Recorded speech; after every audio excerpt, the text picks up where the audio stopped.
Hey, this is Chris Wiegand, along with my wife, Jessie. Hello. Today is going to be a different episode, and so I decided to bring Jessie up to help me pay a little tribute at the beginning of this episode, just in memory of George Wiegand, my uncle. Really more than an uncle. He's been there for the family, and we lost him on Saturday. And we are going to be saying goodbye to him this Saturday. So in this special episode, I thought it was appropriate to make it a tribute to Uncle George. In this, we're going to be talking about Wildcat, and it's about Flannery O'Connor. Mm-hmm. Jessie and I get into why it was so meaningful to us. There's themes of justice, redemption, wrestling with God. When I was telling this to my mom, she told me a story that she said I could retell here. My Uncle George, I don't know how often he said this or how often he told people this, but apparently if he had to get near a church, he wouldn't go inside. He'd stay by the door or sit by the door maybe. And when asked, it was because he was afraid that the roof would cave in on all those nice people in there because he went in the church. And I loved his sense of humor. You know, I knew I wouldn't be able to get through this without crying, but damn it. He's meant so much to so many people. So. Yeah. So this episode is for Uncle George and for all of those who wrestle with God. Absolutely. This is happy hour, and Jessie and I are going to have a little toast to Uncle George. Don't pull this out very often, but it's my Black and Limited Edition 72 Seasons. So. Give me the little one. Oh, yeah. And I got the lion's shot for me. So here's to Uncle George. To Uncle George. Oh, man. Ooh, that makes you make a James Hetfield. Ha! That's why it's Metallica, Blackened. Okay, then. It does it. So, yes. So, Tracy, George, Jenny, we just wanted to honor your dad. I tried to get my brother on here today, and he was unavailable. So we're on different time zones, but he raises his glass with us. So we love you guys. Welcome to the Silver Screen Happy Hour. I'm Chris Wiegand, along with my brother Jerome. Present and accounted for. And our very first special guest. Hi, I'm Jessie Wiegand. I married Chris, and I'm apparently related to Jerome now. There's not much I can do about that, but here I am to be on this show. This is going to be fun. So I requested that we do these movies, and you agreed. This is definitely your episode. So let me just kick it off with saying the first movie we're going to do, and we're going to talk about our drinks in a second, but the first movie we're going to do is Wildcat, and that's why I asked Jessie to join us today. She watched it with me the first time. We rented it, and while the credits were rolling, I asked her to buy it, so she bought it after we rented it, because I knew I was going to watch it again, and so we rewatched it a couple nights ago, and now we're ready to talk about it. So we'll get to why I asked her to be here, because it just led to a lot of great conversation. Now, I know this is a screenwriting podcast, but there's a lot of personal things that I loved about this movie. I can't wait to hear how you break it down like you do with all the movies that we discuss. But so, yeah, that'll be the first movie we talk about. The other movie, and this might be a part two, but the other movie we're going to be discussing is Stranger Than Fiction. Came out in what year? 06. Yeah, so going on 20 years old. Holy cow. So because it's about two authors, I didn't even say what Wildcat was about. Wildcat is about Flannery O'Connor, who's a Catholic writer. And the other movie, Stranger Than Fiction, is also about a writer who's got writer's block, and that's more of a comedy.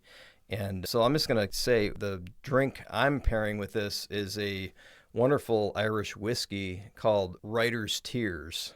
Ooh. And the fact that it's Irish is even better because Flannery O'Connor, right? So yes. I'm going to go ahead and open that while you discuss what you're drinking, Jerome. So I really didn't have anything clever to tie in to the podcast today. So when in doubt, of course I have my lightsabers. You know, I always have my lightsabers ready to go. But aside from that, are you done? I have a bottle. It's not Irish. Wow, babe. That's intense. Sorry. Are you done? Yeah. No, I'm just getting started. So I brought out a nice 12-year-old Macallan Scotch. So it's Scottish. It's not Irish. But, we're here to enjoy some nice drinks.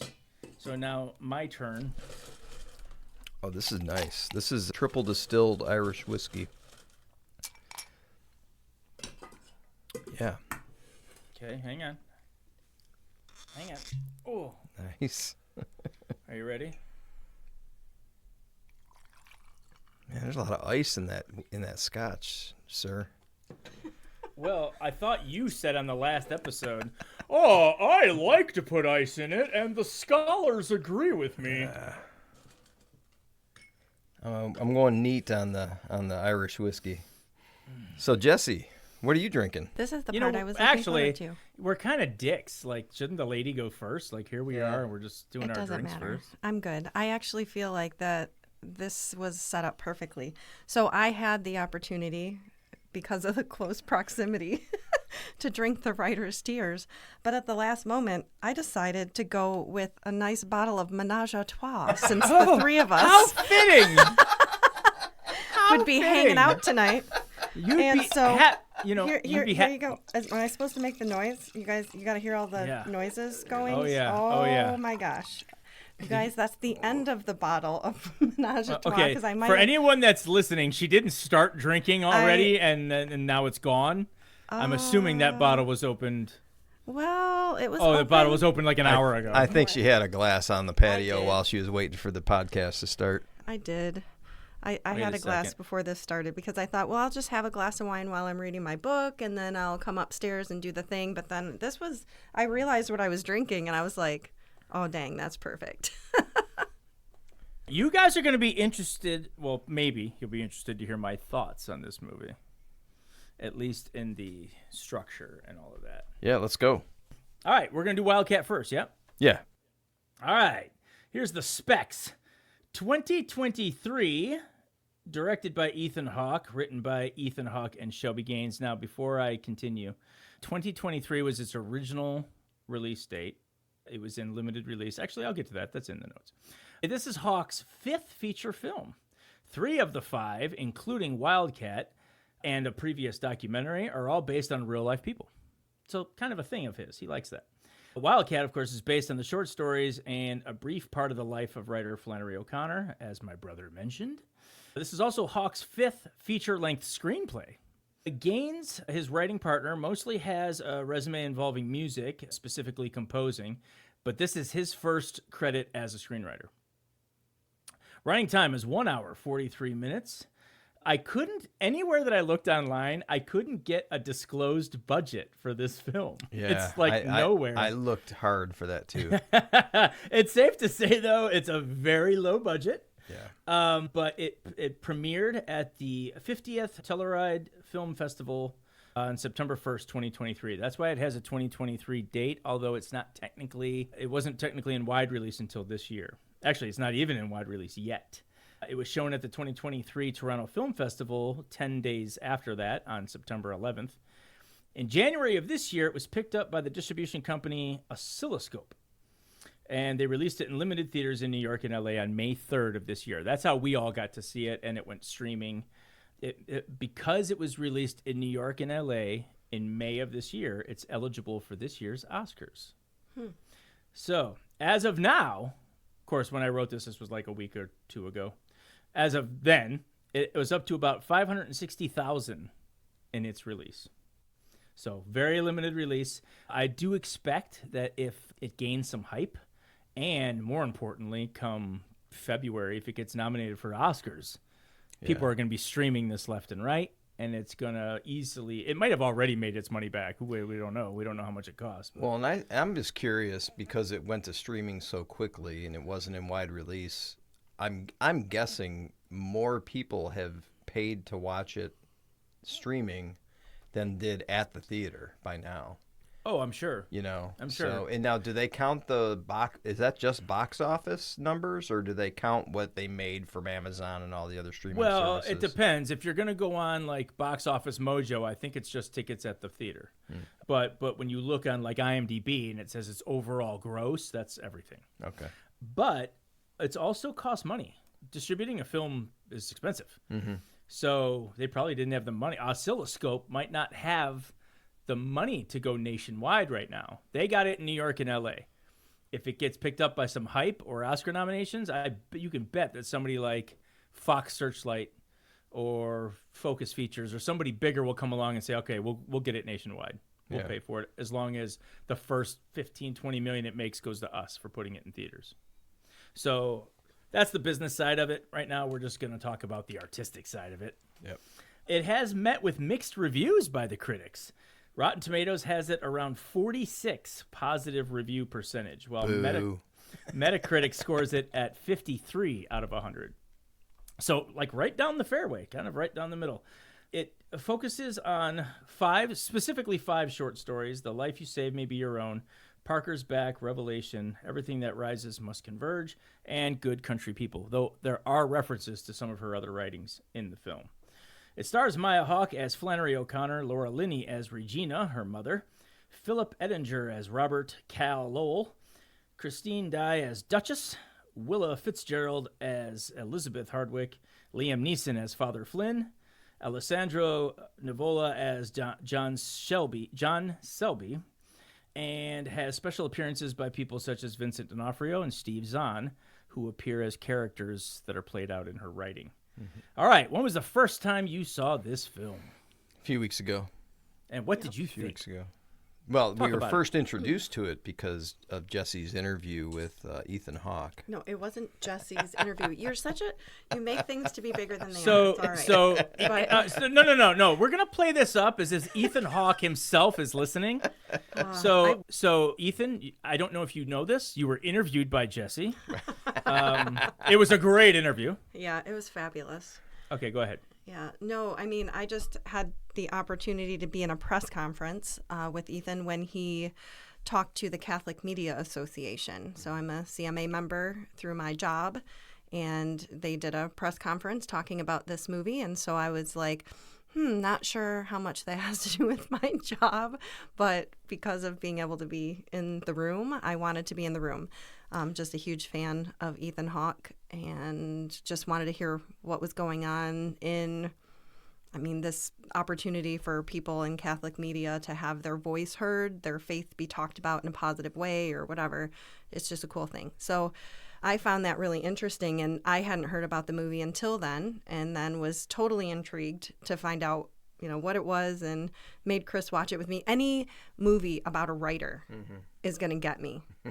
Literally, best favorite movies for me, best stories are always the stories about writers or the stories about the heroine who is also a writer, written by a heroine who's a writer. So it's just my vibe. So of course I'm gonna want to watch this. But the other reason was because I had never really heard of Flannery O'Connor.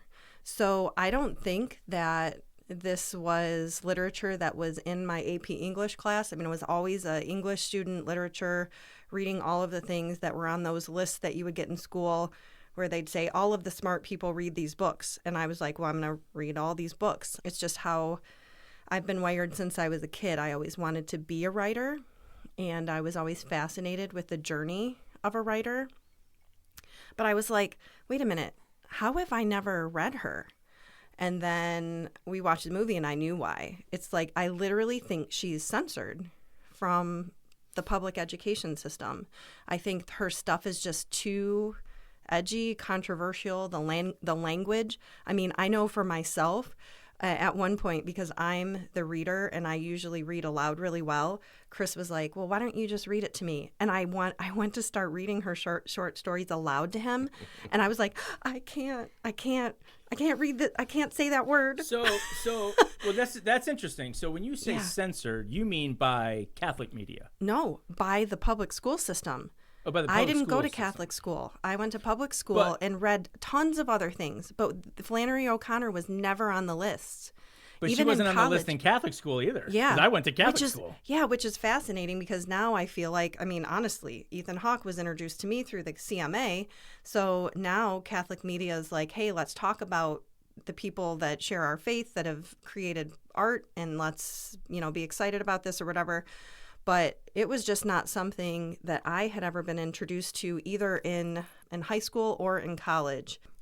So all of that to say, I love Ethan Hawke. I love stories about writers. Let me watch this movie. Let me make my husband watch this movie. And then we're watching it. And, quite honestly, like, I'm not a screenwriter. I don't have any intellectual, it's just not my thing to take a movie apart in the way that you guys do. But I had an emotional reaction to watching the movie. The way they went back and forth between the stories and the story of Flannery, and the way they used Flannery and her mother as the main characters. Just the main character. Maya Hawke. And, Maya Hawke. Yeah. Orlin. Yeah, the way they did that. And then, so like I kind of knew that there was this whole mother-daughter thing going on. I knew that there was this intergenerational struggle between the way her mother was raised and the way she was seeing the world change, and all of that hypocrisy and all of that. But just watching that movie, the artistry of it, and then the way they integrated her writing, which was so raw. She just writes so transparently and with so much courage about human nature, and the fact that like there's like a lot of yuck in us. Yeah. And so I was just intrigued by that. Wait, I have one thing to add though for the listeners. Go for it. Jessie sort of glossed over this conference call that she was on with Ethan Hawke. I believe that she was pressured greatly by myself to at least mention or ask a damn question if he had listened on behalf of the Silver Screen Happy Hour, if he ever bothered to listen to Ethan Hawke Day, which was one of our most famous episodes. And she failed to do so. So, Ethan, if you're listening, we have an entire episode that's just dedicated to 2 of your movies, where we just fawn all over you like long-lost lovers. Jerome fawns. I love you too, Ethan, but not as much as he does. I do fawn, and she was given specific direction to bring it up in the conference call. And from what I understand, there was some sort of communication failure. It didn't happen. Yeah, I was definitely torn that day between you and 14-year-old Jessie. I mean, my own 14-year-old self, who was assured by probably like Sassy Magazine that I was very compatible with Ethan Hawke and could potentially marry this man because we both liked pizza. And no, I'm not saying that I also did a compatibility thing with Ethan Hawke, but I'm not saying it either. That's all right. I mean, I get it. I totally all right, get Chris, it's your turn. How did you feel? Yeah, so it's funny because when we sat down to watch the movie, you've kind of trained me to start looking for things in these movies that I'm watching. But I very much had a similar reaction that Jessie was talking about, where just an emotional response. And to put my finger on it, there's multiple reasons. Like her struggle is relatable in our family to a degree. With Jessie has an autoimmune disease and has had seasons of real struggle, and Maya Hawke did such an amazing job portraying the physical and emotional turmoil that she was in as a result of having lupus, and the frustration of having this desire to be a writer, and feel and like all the emotions that go along with that, and her struggle with God. So a lot of that was very personal to us and our family, because I remember when Jessie got so bad from the illness that you have that she was in a wheelchair for a season, and we didn't know if she was ever going to get out of it, And so there is that, but then there's also, I think, the way Ethan Hawke directed the movie, for me, was genius, because, and I've heard interviews where he talked about, where when his daughter Maya brought this to him as an idea for a movie, he's like, but she didn't do anything. She died young, and she wrote books, or she wrote, short stories. And so they're looking at her life, and that's when he got the idea, well, Maya is at the age she was, that Flannery O'Connor was when she began her writing journey as a professional, and when she was diagnosed with lupus. And so this is the season, that's the season of life that we want to make the movie about, when she was first trying to get established. And when they decided that that's the season they were going to do, he also decided we can weave in these short stories to tell the larger story, because a lot of these short stories reflected her relationship with her mother or other people that she knew in her community who dealt with a multitude of sins, right? Racism being one of the most predominant ones. But yeah, so the way he did that and went back and forth, to me, it was just super powerful, because, I mean, the one scene will set you up, and there was enough comedy that kind of weaved into the stories. I'm laughing, and then I'm horrified at something, at something that was said or done. And so, yeah, it was a roller coaster for me. So that was my kind of emotional response the first time. Like I said, the credits are rolling, and I just said, buy that movie. So I had a few responses, emotional and creative at the same time. As I mentioned, I did go to Catholic school, and I don't remember, the name Flannery O'Connor is familiar to me, right, but I think I may have only come across her name in college. I don't think they ever talked about Flannery O'Connor when I was in high school. Right. And I took a lot of classes in high school where I took a Shakespeare class when I was in high school as an elective, So there were writers that my school pushed. Flannery wasn't one of them. But I agree. I think for it being his fifth feature, this was one of the better directed films I've seen in a while. And not just camera choices, but the performance he gets out of his actors is amazing. Yeah, Laura Linney. Yeah. There were times, she's I'm awesome. is that even her? Yeah. Yeah. She was really good. I heard some of the criticism, because I dug deep on this one. There was some criticism. One guy said, I am from the South, and I didn't buy the accents. And I was like, huh. Well, I wouldn't know, because I'm not from the South. It sounded Southern to me. But when I listened to Ethan tell on one of his many interviews that I watched, he said that Laura and Maya, but mostly Laura, did an amazing job of in character, or not in character, but when she went from character to character, sometimes she's playing Regina, sometimes she's playing one of the people in the short stories. Mm-hmm. She would change her dialect from well-to-do South and poor South, because they're two different things. Yeah. Yep. So I immediately thought, well, maybe this guy that said he didn't buy the accents is because she was changing them all the time. Most of the time, that's not a good thing. When people talk about Kevin Costner and Robin Hood, look, his English accent comes and goes, Same with Princess Leia. Yeah, well, and then this one, there's a reason why it came and went. Yeah, because every time she played a different character, it was from a different part of the South. Yeah, right. And maybe this guy whose criticism was that her accent wasn't good enough didn't think much more deeply about the movie than that, and was just wrong. Maybe that. Yeah, I agree. Maybe he was just wrong. And I agree with what you said, because I find... I can see where this episode's going to go. Well, I find Laura Linney's Hang on, I'm going to throw away the first 4 pages of my notes. It's okay. I mean, I'm not a total fangirl where I think it was perfect. I actually don't want things to be perfect. Really, anything that's too perfect kind of rubs me the wrong way, because it's just not real life. Except for Unforgiven.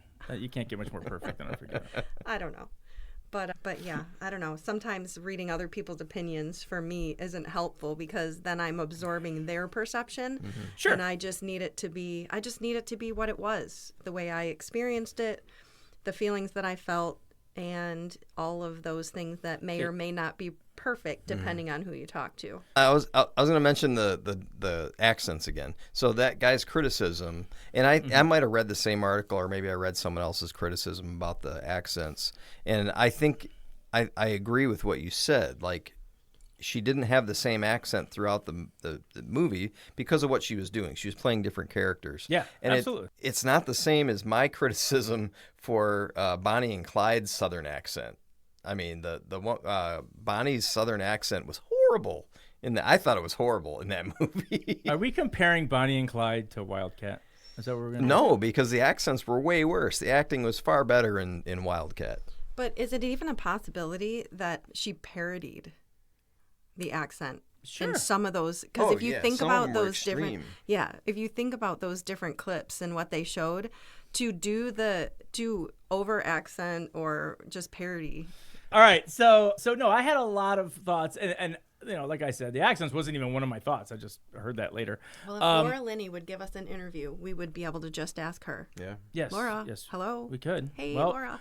Ethan's listening, so he can hook that up. Oh, yeah, Ethan, call Laura. Have her connect with us. Okay, that up. back to you, Jer. Okay, so I thought the direction was great, and I thought the acting was great. There were so many times I know every actor wants to be their own person and not be compared to other people, but I have to say it's hard for me to not acknowledge that there were several times I saw Uma Thurman's face. She just got, oh my God, there's so many times I'm just like, man, she looks just like her mother right there. But she was fantastic. Dude, she was really good. I'm going to say it right now. I think she should be at least nominated for Best Actress. See, and here's the thing. So you talked about censorship, right? But she's such a new face to Hollywood, but New her fa- parents that- aren't. Doesn't matter. But that doesn't matter. There's been new No, people. doesn't matter. I mean, look at the acting nominations. Just the nominations, not just who won. Just Yeah. look at the nominations from the last 5 years. That's Right. true. Remember the dude from Sound of Metal, the supporting actor guy. Yep. Like there's so many. If Hollywood loves anything, it's new faces now. It wasn't always like that, but they love it now. But I think if you talk about censorship or blacklisting, you saw the kind of treatment Passion of the Christ got from the Academy. I wonder if this is going to have the same problem. It might, and it's funny because I feel like in trying to discuss this with certain people, I found like if there's a wall because of the roots in Catholicism, it's hard to break through. Sure. And that just is what it is. But if someone actually watches the movie and discerns it for themselves, because from like someone might even hear, oh, she was a racist. You know what I mean? In a critic that didn't even watch the movie or read her books. But when you read them or when you watch the movie about them, you come to realize anything that was said that was racist is because of her pushback against the racist culture that she lived in and was trying to put it in people's faces, trying to get them We'll get to that. I don't know. That's the way I got read more it. to say on that, but we'll get to it later. But no, I remember thinking when a movie first starts, I loved the opening. We're gonna get to the beats in a second, but when it immediately went into another one of her stories, it took me a second to figure out what was going on. Right. And I remember having the same feeling I had the first time I saw Memento, which was Christopher Nolan's breakthrough, for one of his first movies, if not first movie, Right. where everything is in reverse chronology and it's going backwards. So in the first couple scenes, you're like, okay, I got it now. I got it. I was lost for like a second there, but now I get what's going on now. I remember having that sort of reaction to this movie. I was like, what the fuck? What is that? Oh, okay, I get it. Get it. All right.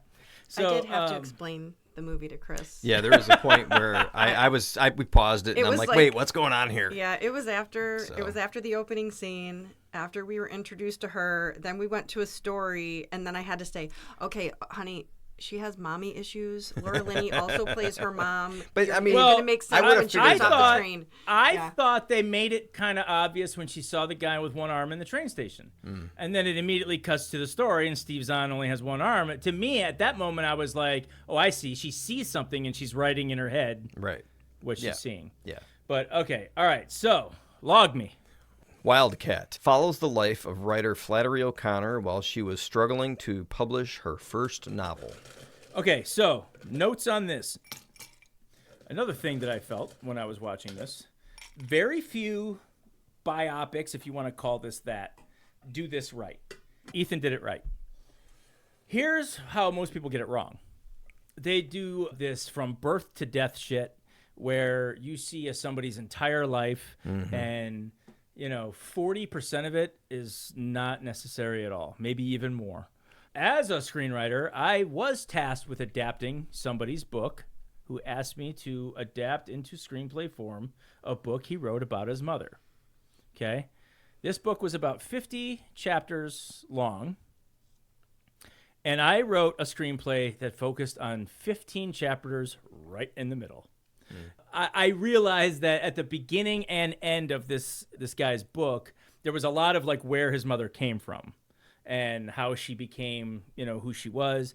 And then at the end, the last several chapters, I want to say like 10, 15 chapters or so, was when she got to the States and how she became a citizen and had kids, and he was one of them, and all that stuff. But the middle 15 chapters was her escape from communist Czechoslovakia alone because her husband was out of the country. And I'm like, that's your story, man. That's the story. So I wrote the screenplay with just that. Ethan does something similar here when you said that he didn't think there was much to make a movie about until he focused on that few years where she was around the same age that Maya is now, where she was struggling to get that first book published. Right. That was his hook. I'm going to do just about that. We don't see much about where she's from and much about where she ends up, except for an epilogue on the screen. But I'm sorry, I was just going to say, and one of the cool ways about storytelling is that you kind of get the idea that she didn't want to be home. So, like, that tells you a little bit about her past. Like, she went to New York, she went to Iowa and then went to New York because she was trying to become somebody, right? Yes. And then, so her whole act of coming home was, Like to a her, resignation. yeah, to her it was like a setback. Like, I'm going backwards. From what I understand, it wasn't supposed to be permanent. She didn't know she had lupus yet. Yeah. She thought, I'm sick right now. I'm going to go home, get better, let mom take care of me, and then I'll be back. She even tells Cal at the trade, I'll be back. I'm coming back. Cal. So, all right. So I got a few more notes on the beats here. We do follow the Blake Snyder Save the Cat beats, and just about any film, we use these tools, right, to structure the script. Now, it's important to note, again, that's why I put this down here, that a lot of people in Hollywood sort of rail against Blake Snyder. They think that this cookie cutter, every script is written the same, it's not original, and blah, blah, blah.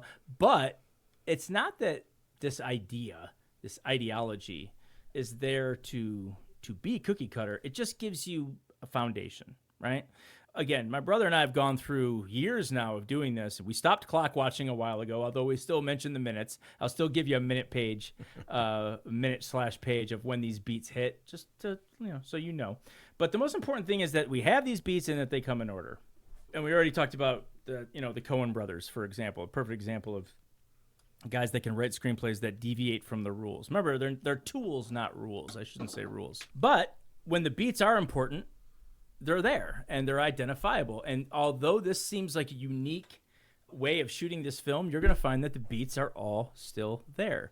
Are you all right over there? Sorry. She handed me her glass. Okay. Now, I do not know Ethan Hawke's personal feelings about Blake Snyder or the Save the Cat ideology. I don't. I hope it's good or he won't come on the show. But I think, this is personal opinion, of course. I don't want you two to kick the crap out of me after this. But when you look at such mixed reviews and, 50% on, Metacritic and Rotten Tomatoes, you start to think that there's people that just aren't, that maybe they had trouble following it, right? I don't think it's that difficult. I think the beats are all still there. I still think it's a compelling film. But somebody like Mom might hate the first half hour of this movie. You know what I mean? Just try to get Mom to watch Pulp Fiction. Same thing. She's just like, I don't get it. He just got shot. Now he's there. You know what I mean? I don't know I think Mom would enjoy this film, but I think it would just take her some time to get warmed up to it. So here's the part where you guys might fight me on this a little bit. As much as I love the movie, I think my biggest issue, and again, this doesn't make it a bad movie, but there's not much character growth as far as she's the same person at the end that she is in the beginning. She has a personal fight against will God accept her writing, but she doesn't change her writing for everybody around her that's telling her to change her writing. Mm-hmm. The editor at the beginning says you need to change your writing. She's like, nope, this is how I am. Her mom, why don't you write stuff people will like? Nope, this is how I am. So she is as defiant as a writer to everybody else in her life at the beginning as she is in the end, right? There's a different growth with her when it comes to sort of accepting, because a lot of times in the film she's praying to God about, let me just write something good, or, the scene with the priest, we're going to get to that later, but, there's a lot telling there of she's worried that she's disappointing God in her writing. So we're going to get to all that. But if anything, I didn't see what we talk about a lot as emotional tug of war, the push and pull that we see. We talk a lot. The best example I always use is Thelma and Louise, who Thelma is at the beginning of the movie to where she is at the end of the film. But it's not just, flip a switch and you're that person. It's the constant back and forth. 1 step forward, 2 steps back. 1 step forward, 2 steps back. Half of the scenes in Thelma and Louise, she's Alpha Thelma, waving a gun around, being a tough person, whatever. The other half, she's baby Thelma again. She's getting ridiculed by Louise. She's like a dog with a tail between her legs. And it's back and forth and back and forth. It's kind of like somebody going uphill, but with a yo-yo in their hand. So the yo-yo is going up and down, but gradually the person holding the yo-yo is getting to the end of their journey, if that makes any sense. Mm-hmm. So what I saw from Flannery is that it was more of what we call the flat arc in other films, right? We talked about the flat arc where they themselves don't change as a person, but their view of the world around them might change, and the world around them's view of them might change. But they are, again, the perfect example of that has always been Superman. Superman doesn't change at the end of any story. He's the same person he is at the beginning. He's always righteous. He's always good. He doesn't lie. He saves lives. He saves cats. But the world around him changes a lot. And sometimes his view of the world might change, but he himself stays the same person with the same morals and the same principles. Hang on. I can see you're dying. Jessie's dying to say something. I'm dying. Keep going. Okay. I'm listening. So, I'm trying to still listen and not just think about what I want to say, because that's always a hard thing when you want to say something. Right. So although it wouldn't have been, I'm not going to rewrite anything. I don't want to rewrite anything. This isn't meant to be factually accurate or inaccurate. But there's more push and pull if, let's just say it wasn't Flannery. Let's say this was a movie about a writer, just any old writer. If there was more of that battle where they try to appease others and write what they want, what the others tell them to write, but they hate it. Like maybe the editor says, you got to change this or that. And then she's like, okay, I'll do this. And then she hates it and she's battling that and wants to go back and change it. If there was more back and forth, you'll see more of growth. Mm-hmm. But I think her battle with God, I don't want to say battle with God, her battle for God's approval, along with her battle against lupus, are her two biggest battles. I don't see that she battles the worldview of her at all. Mm. I really don't. You know what I mean? Mm-hmm. So that's what I think makes it even more of a spiritual movie, because it's more about, it's like God is the best supporting actor, right? Like God's like the main supporting role, because it seems like that to me is where the story is. It's her seeking approval from God, not really seeking approval from her mother or Duchess or her editor. You know what I mean? If anything, she rolls her eyes at those people. Mm-hmm. All right, go ahead, Jessie. Fire away. So I did see that part differently, because I see her right from the get-go wanting to impress Cal, wanting him to see her for who she truly was, as more than just a great writer, because clearly he's an intellectual. He values writers. He knows that she's good. He sees something in her. Well, you see that in the way she's looking for him to see that there's more to her and to accept her writing. You see this expectation when she's standing in the room presenting her writing to the other writers in that writers club. And then I see it. I see her wanting the world's approval, wanting her mother's approval, and just being cynical when she's met with her mom's inability to understand what she's doing. And so it's like, instead of just like whining and crying about it, she has kind of like a dry, witty sense of humor about that. And the fact that her aunt doesn't get her, and then she's looking for God. She's looking to everyone else. That scene at the end when her mom comes in and says, "Oh, look at that beautiful window. Aren't you so glad that that's what you get to look out and see when you're writing?" And she stops and she turns with all of the energy she can muster and creates a sanctuary for herself. That wall that she creates, that to me was her victory over winning Cal's approval, that room full of writers' approval, that publisher's approval, her mother's approval, and God's approval.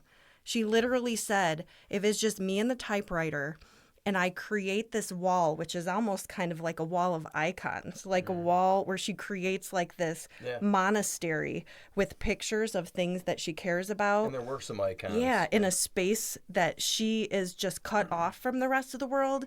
To me, that's her finally saying, I've overcome the need to please all of you people and to have all of you people understand me. I understand me, and I know what I'm doing here. I'm going to write this fucking book. Like that to me, like I saw. So here's an interesting thing. Introverts you will see character development in an introvert in a very different way than you'll see it in an extrovert in a story. And I don't know if you have to be an introvert to get that, or if you just have to be really quiet and pay really close attention, because the struggles that an introvert goes through, they don't happen as publicly. They happen internally. You'll see it in her eyes. You'll see it in the tone of her voice and the way her voice is constricted when she responds, or just in that dead, dry sense of humor where she's like, I'm just going to turn everything off and just answer you with just a wry humor because you don't friggin' get it and there's no point. So if I can get a word in here. Go ahead. I mean, that's just off the cuff, some of the things I was thinking. Sure. And none of that is wrong, but here would be my response. In all of the seeking of approval that you mentioned, Cal, her mother, the editor, everybody, does she ever change her writing? Well, no, because that's the problem. That's her problem. She can't change her writing because that's the truest thing that is a part of her. That's what I agree about. But just because you know that doesn't mean you're okay with it. I think she knows it, but she doesn't, and she knows, but she's still struggling with how to still fully be that. Well, and that was her big question throughout the film, and I guess throughout her life. Can scandalous art still glorify God? Yeah. Sure. And that's something she was wrestling with, and it was a spiritual wrestling. That's where I think I said I think the approval she's seeking is God. Yep. All your examples are right. Sure, she has definitely a I don't want to use the word desperate, but I would think maybe almost a desperate need to impress Cal. For sure. Well, she has the same need we all have to be accepted by the people we respect and by the people we care about. But that's exactly my point. Those of us, there are the rest of us, or I don't say the rest of us, but a lot of humanity would try to change to make other people happy with us, right? And that's where you see in a lot of dramas the emotional tug of war that I'm talking about, where people change for others. And then at the end, they realize, I didn't need to change for anybody. They need to accept me for who I am. She already accepted her own writing from the get. I think. But did she? I think she did. She never changed. She didn't change anything for anybody. But I don't think that showed that she didn't. I think she was uncomfortable with the writing too. I think that's what scared the shit out of her. Oh, see, I disagree. That's interesting. I think that was her sanctuary. You mentioned a physical sanctuary at the end. I think her emotional sanctuary was in her writing. Every time she was faced with something, immediately we cut to one of the short stories that she had written in her head, but we're seeing it play out in her thoughts. That was almost like her defense mechanism. What? My mom and my aunt are annoying? Here's a story. And she puts them in it. You know what I mean? Anytime she saw something, I felt her defense was writing a story about it. She was almost like the 1950s Taylor Swift. I'm not. I don't. What? Oh, dear. It's great. I love it when, that's what's so great about film, is that two people can watch the same movie and pull something different from it. So I did get the feeling at the last scene that Jessie alluded to, where she recreated her room so that she had this writing sanctuary. Well, the very last scene, I believe, was her writing, and then the peacock feathers pop up behind her. Absolutely. And it was this moment of like freedom that she experienced that she hadn't experienced until that point. So to me, I mean, even if it was more of a spiritual arc, I mean, there was an arc there because she was wrestling with God. And so, yeah. Well, again, that's where I think that the priest scene is the most important. Well, we'll get there. The priest scene. God, so let's get there because. Yeah, we'll get there. Okay, I hope I can get through this because I literally cried both times I watched that scene. Okay, opening. I'm a crier. You're just like your mother. You know what? You're I feel real like heartless sometimes because I'm sitting there going, wow, this is really interesting. And I look over and he's going, he's just shaking. like, and I'm like, what kind of Neanderthal am I? You're the barbarian. You're the Mike Wiegand in your marriage, and Chris is the Sue. Yeah. Well, okay. You emotional Wiegans. I mean, you're good for us. You're good for us stoics. But sometimes it's a little bit like, what? Calm down. Go clean yourself up. Yeah. Okay. So, all right. Opening image. I'm sorry. I forgot this. Okay. We have the beat. Okay. Opening image. The cold open is a trailer for a fictional movie called Star Drake that didn't ever really exist, but it was based on one of Flannery's short stories, The Comforts of Home. And then it goes black, and we get a passage from Flannery herself. And the quote is, "I'm always irritated by people who imply that writing fiction is an escape from reality. It is a plunge into reality." End quote. Once the real opening starts, we see the images taken from the short story A Good Man is Hard to Find, where an escaped convict, known in the short story as the Misfit, terrorizes a family that's on vacation. This is intercut with the introduction of our protagonist, Flannery O'Connor, as she writes the scenes. This sets the tone for the film that we're going to see from here on out, where you see what she is writing, like in real time as it's happening. For us, the audience, that's the exercise is to figure out when she's living and when she's writing. Inciting incident. There really isn't one for an inciting incident. And that's kind of my point. We'll go back. The point I made about the arc, you're going to see in there's a lot of story beats. Mm-hmm. This would be a character beat that I don't think exists. So instead of my 4-point push, I'm only going to have a 2-point push because normally there's 4 points. The inciting incident would be the first hint that her before world is about to change. We know she feels sick. She doesn't yet know why. We can assume the illness is an inciting incident, but we're already in the middle of that story. She's already going to the train station. I mean, when we meet her, she's already got her bags packed, right? She's already on her way home.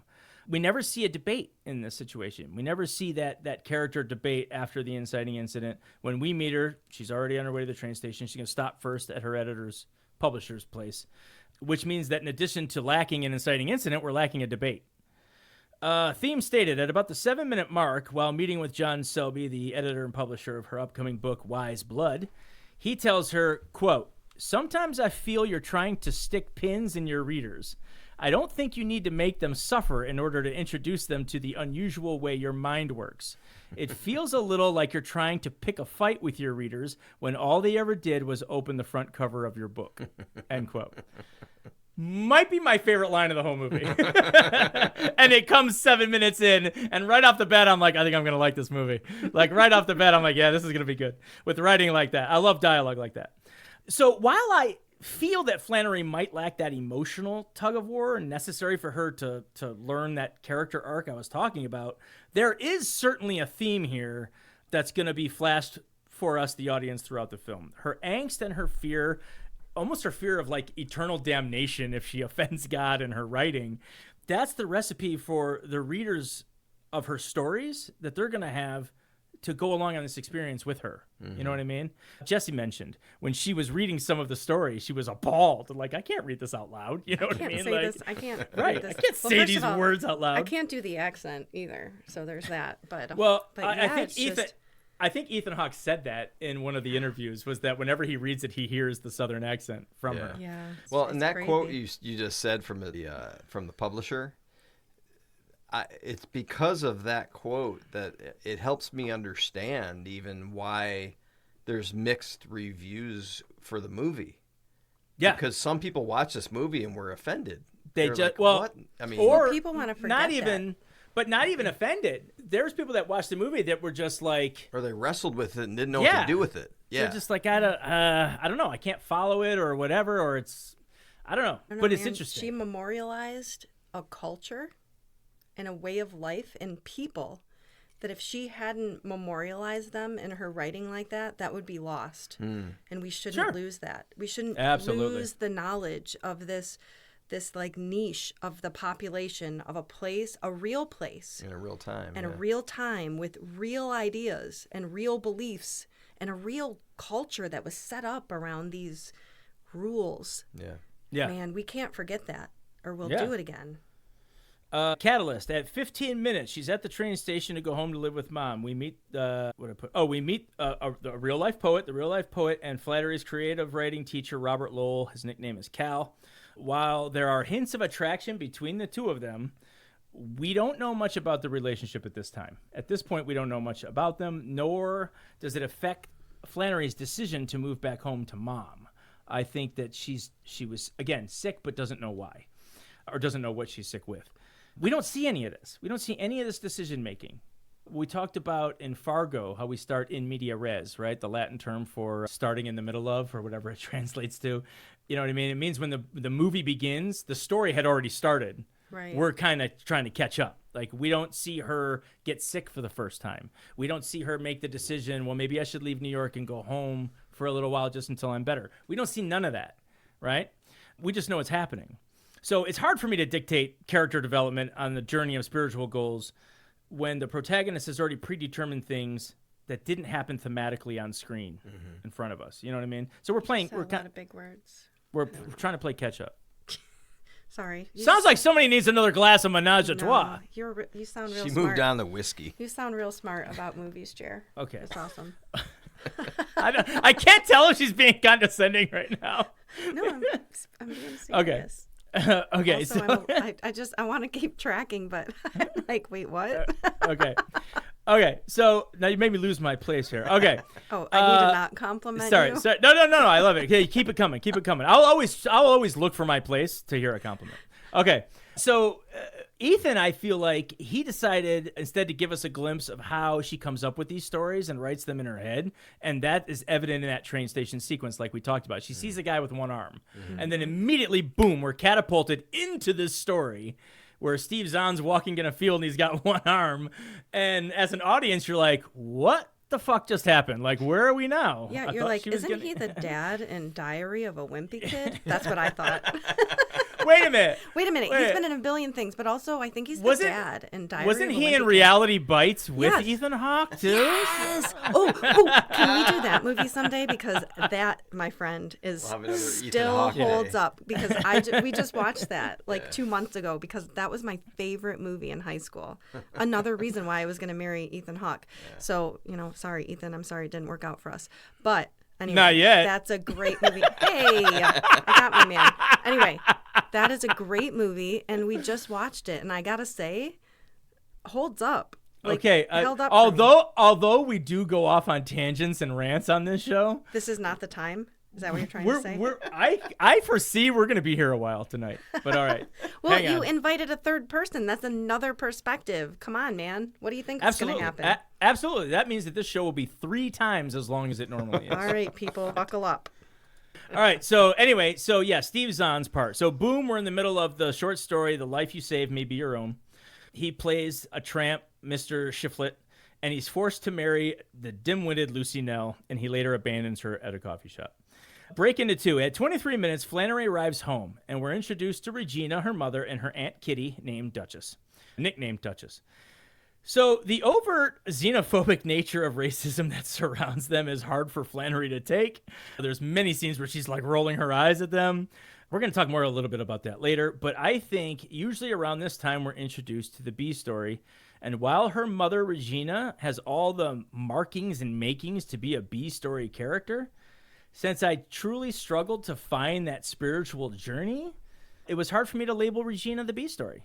So maybe Jessie, I don't know how much she's listened to our shows. The B story is normally introduced at the beginning of Act 2, maybe a half hour into your film, and it's the person that drives your character to their spiritual goal. Again, I don't know if Regina does that. I think she, in addition to her faith and the very pivotal scene with the priest, I think those drive her to her spiritual goal, if anything. Regina's a player, don't get me wrong, but I don't think she's the B story. She's not the Obi-Wan. I don't think she's Obi-Wan. Anyway, really? Jessie, just to let you know, that's what we call the B story on the show, is the Obi-Wan. Okay, so then think about, so when you say that, here are some key moments that come up in my head. Okay? Gotcha. Regina picks her up, tells her she's going to take her to the doctor. So there's this whole other element of the story we haven't talked about, which is her refusal to accept that she has the disease that killed her father. Okay. And there's some really key little things that are specific about the fact that she has the disease her father had. Her mother watched her father die from it. She watched her father die from it. Think of the scene where she's putting on her father's jacket and then putting on his crutches. Absolutely, for the but first that's time. not. But that's not Regina. I know, but okay. So her mom is there, and she wants to say she's just doing this because of the fact that her dad was sick or whatever. But she's there. She gets the doctor, and she refuses it. And then you have these other key moments where she's there. Oh my gosh. Sorry, I've had alcohol. Well, I don't want you to ruin. I do have one beat that I'm going to get to later where I actually wrote on here. There is something that she does near the break into 3 that's the closest we have to driving her to a spiritual goal. And so I am willing to concede that she is the best we got for a B story. Yeah, because it's just so subtle. She'll say something, or she'll make a face before she leaves the room. She'll say one line. That's the problem. It's it's so subtle. If you really think about it, most of the time there's a conflict. But Flannery doesn't change because of these things. You know what I mean? It'd be one thing if these actions by Regina forced her to do something different. Again, we call it in writing, we call it wrong way goals, where you're trying to do one thing and it's not the right way. It's not going to get you to your spiritual goal. But she doesn't do any of that. But she's trying to not be sick. She's trying to not die and be sick. So going up to the room until she falls down the stairs. Continuing to struggle up those stairs until she finally falls. And then she just says, okay, fine, I'm not going up these stairs anymore. But that's not Regina. That's Flannery. We're talking about what makes Regina the B story. But I mean, I guess you could say that the whole movie, most of the movie is set the reality, not the stories, but the reality is set in her mom's home, in the space that her mom has provided her. Okay, that you're getting close. Yeah. So stop right there. Okay. Because you're getting close. I feel like she does play this role. I can't really articulate it, but you know what I mean. So keep talking. Okay, I'm gonna give you a good one near the end of the second act. Okay. Fun and games. When her mother tells her that she's taking her to the doctor, she begins her mental escape. Now she's writing the story called Revelation. This is where her characters, herself and her mother, as well as Duchess, are among them in the doctor's office waiting area. This might be my favorite of the stories. Dude, I read that story. You have to read it. Did you read the original? I haven't read the original story. Okay, so I read it to Chris because of the movie. And I'm telling you, that is brilliant. Okay. So at one point, I thought it was funny and almost telling that we're going to get to the title later. I have stuff on that too. But there's a part in that scene where she hisses her answer. Yeah. Duchess, it's not Duchess. Duchess is there, but she's playing a different character. Mm-hmm. But she looks at her and she goes, she asked you a question. And Flannery goes, I have ears. She says, I have ears, but she says it like a cat hiss. Yeah, it was great. I thought that was, not only was that brilliant acting, but it was telling of her character, right? I have ears. Okay. In this segment, Regina is playing Ruby Turpin, a rather annoyingly racist caricature of a Southern woman who is given a choice by Jesus to be reincarnated as a black woman or a white trash woman. And she can't decide. Well, because, and I didn't catch this in the movie until I read the story. The other woman in the doctor's office who's sitting there with the little boy, it's just as atrocious. She's the caricature of this white trash woman. And then these two racist women who have grown up with privilege their whole life are having this discourse about, how difficult life is now that you can't get a Negro to do any of the work that they're supposed to be doing in their place. And then you have this millennial sitting next to her mom.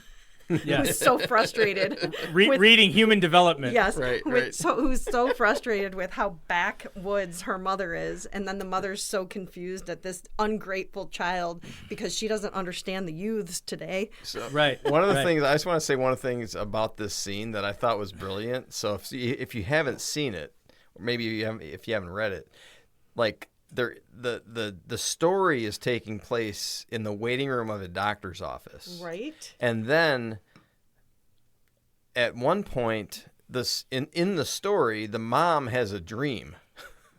Right. Yeah, that's the mom has a dream within the story. So Yeah. if you're following along, you're in a story, and then all It's of a like sudden you're in Inception. and then all of a sudden you're in a dream that's in the story, and then it snaps back to the story again in the doctor's office. But I had to note real quick before you continue that she has trouble making this decision. She finally comes to, all right, I'll be black as long as, I quote, it's a clean black. Yeah. End quote. Like, what the fuck? Basically, just like the way I am now, only black. Also, makeup. Can we talk about makeup for 1 second? Oh yeah. And the way they did the makeup on Laura Linney to give her this nose. Oh yeah. Yeah. So in the story, it doesn't conclude in the doctor's office in the original writing of Flannery.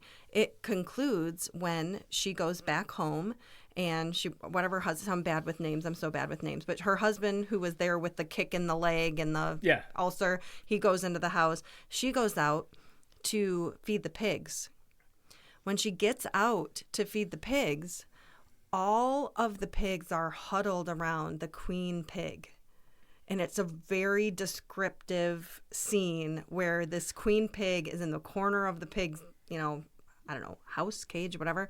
And all of the other pigs are basically bowed down before it. I mean, it's kind of this scene of them worshiping this queen pig. And that's when she has the vision of all the people going to heaven. And it's all the blacks and all of the white trash and all of the simple-minded and the invalids or whatever, and she's just furious. Yeah. She's just furious. And so when you see that scene of her in there and then you look at the way they did Laura Linney's nose, it's a nod to the original writing where the woman is actually a pig. The whole thing is she's the pig. She's the pig. She's the and you're pig. like, That's oh my genius. gosh. And literally, that can is you see genius. why people were just like radically offended? Okay. Lightsaber 1 coming out. Ready? Okay. At 37 minutes in, Duchess tells her that she has lupus, the same disease that killed her father at a young age, and she's forced to deal with that realization. She could very well be living the rest of her days in this house. 2 minutes later, at 39 minutes, she gets a letter from the publisher saying that they're ultimately going to pass on Wise Blood. Now, we do know that in real life, Wise Blood does get published, but it was a different publisher that ends up picking it up. At this time, we go into flashback 2 years prior and show how she came to be Cal's most noteworthy student and that he obviously became infatuated with. From what I understand, this is the biggest departure from reality in the film. That from most of the film is as accurate as you can get, but there is no noted connection or relationship between Robert Lowell and Flannery O'Connor. I did read I did listen to an interview where I forget who was talking, but they were talking about that topic, and apparently in a letter, there's a scene in the movie where he tells her "I love you." Well, he says it at the train station. Yeah, at the before they depart, and there's no evidence that was actually said in person, but he does write it in a letter to her. Yeah, So, but again, the way I took it at the train station was sort of a teacher-student inspiration kind of love. I didn't take it Note as to self, romantic. your teacher is not supposed to say, I love you. Okay, back to you. Starting now? Just in case any youths are listening, your teacher shouldn't tell you he loves you. Okay, back to you. Okay, this took a weird turn there. All Well, right. you said it. Okay. In any case, the subject of her story that she reads aloud in class is called Parker's Back. And it's about a rather crass guy named O.E. Parker, specifically Obadiah Elihu Parker, which they have fun. Isn't it Elihu, sorry. Obadiah Elihu. He gets a tattoo of Jesus on his back to impress her. I can say that this is one of the stories that is shown all the way to the end. You mentioned how the revelation wasn't, and there was another one, Steve Zahn's. Steve Zahn's one, his story, in the actual short story, it goes on longer, right? Yeah. But this one, I believe, from what I've read, it goes all the way to the end of the story. Like, they kind of do a quick version of beginning to end with this one all the way through. Yep. And we actually do get to see Parker's remorse at the end, and taking a beating from a broom on your freshly tattooed back. Well, and the image of that, of her whipping Jesus. Yeah, and the blood coming down, like, it's all, like, obviously. Yeah, to tell you the truth, I read that story, and I still don't get it all the way. I have ideas about it, but not fully formed ones, because it's out there. There is an interview with Ethan Hawke, one of the million that I watched, where he talks about it. It's very interesting. Yeah. But it's kind of, for me anyway, sad. for anyone that's had tattoos, that's a rough watch at the end. I'm like, dude, be mad at him. Don't hit his back with that broom. He just got a tattoo. Well, and it makes you kind of sympathetic towards the guy that got the tattoo, right? Yeah, because he did it. He did it thinking he was impressing her. Yeah, and He did it because he felt like he had an encounter with God that he needed to memorialize, and thought that would gain her approval. That story is about him gaining her approval because he married her, but he really didn't ever feel like she loved him. And he loved her, but he couldn't understand why. It's really sad, and I don't get it. I don't all the way get it. I'm still thinking about it. I think part of the thing that makes it sad is that she tells him that she doesn't like tattoos. Right. So he goes and gets this tattoo. Yeah, he goes and gets this tattoo thinking, I'm seeking approval, and I got a big face of Jesus on my back. And she couldn't be more appalled. Right, but she tells him she doesn't like tattoos from the beginning, but then chooses him, who has a tattoo on every face of his body. He's loaded with tattoos. So in the story, he actually says something about, she says she doesn't like it, but I don't really believe that she knows her own mind, basically, because she says she doesn't like things, but she does. Do you know what I mean? Like, yeah. So it is like, it's a very interesting story. I've read it a couple times now. Still don't get it all the way. I just noticed, by the way, side point that has nothing to do with anything that we're talking about, but in my notes, I just noticed that my autocorrect changed Flannery to Flanner just about every time. Flanner. Just say Flannery O'Connor and it'll sound I'm looking at my notes and I'm like, I did not write Flanner this many times. But anyway, it must have been the autocorrect. All right, midpoint scene. 54 minutes in, Flanner stumbles across Cal, and he invites her into a party that she is reluctant to attend. At one point, a tennis table opponent suggests she should be less racist in her writings, and she defends the language. Moments later, she defends Catholicism to a group of critiquing elites, particularly when Cal's love interest, writer Elizabeth Hardwick, suggests the Eucharist is just a symbol. She says, quote, well, if it's just a symbol, then to hell with it, end quote. And then she doubles down with, what people don't understand is how much religion costs. They think it's easy. They think it's an electric blanket when really it's the cross, end quote. I love that quote, so, too. Normally, I know this movie is littered with great lines of dialogue. Yeah. Normally, the midpoint brings a tangible goal and a false victory.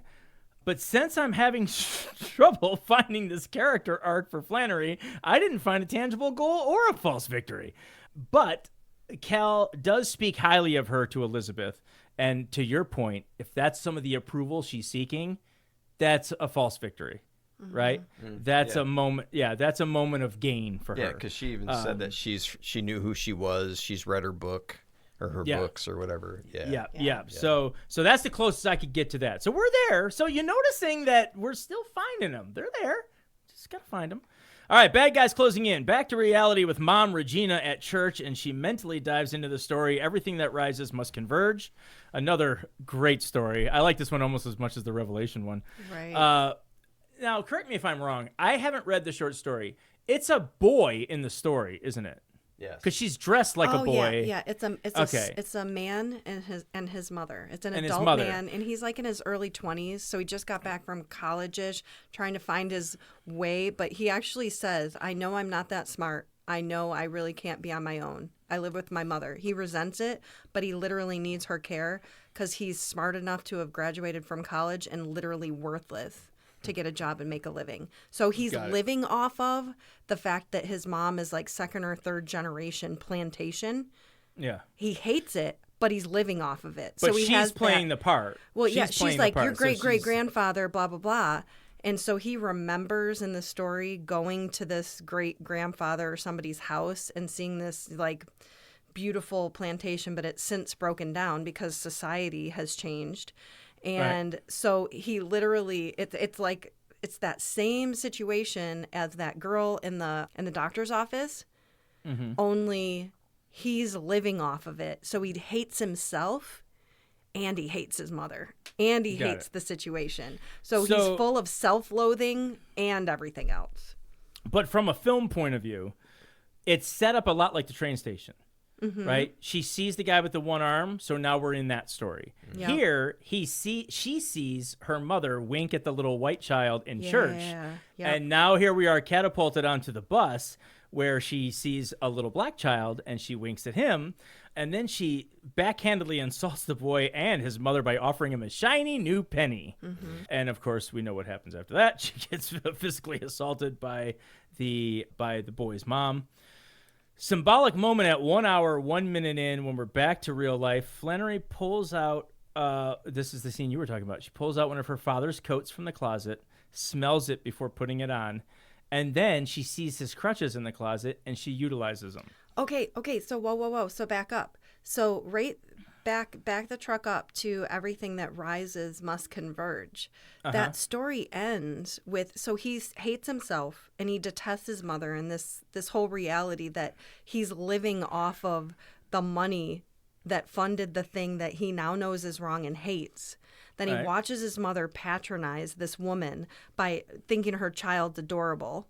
You know what I mean? And then, I'll give you a shiny little penny, which apparently it was a thing back then where rich white women would just give black children a nickel, and she didn't have a nickel, so she pulled out a penny, so it was even more patronizing. Right. When the woman hits her, she has a stroke. So when she's wandering around in that cemetery in the movie, and she's like, tell somebody to come get me. Tell Grandpa to come get me. She literally had a stroke. She has either a mental breakdown or a stroke. So she's cast back to the state of a child.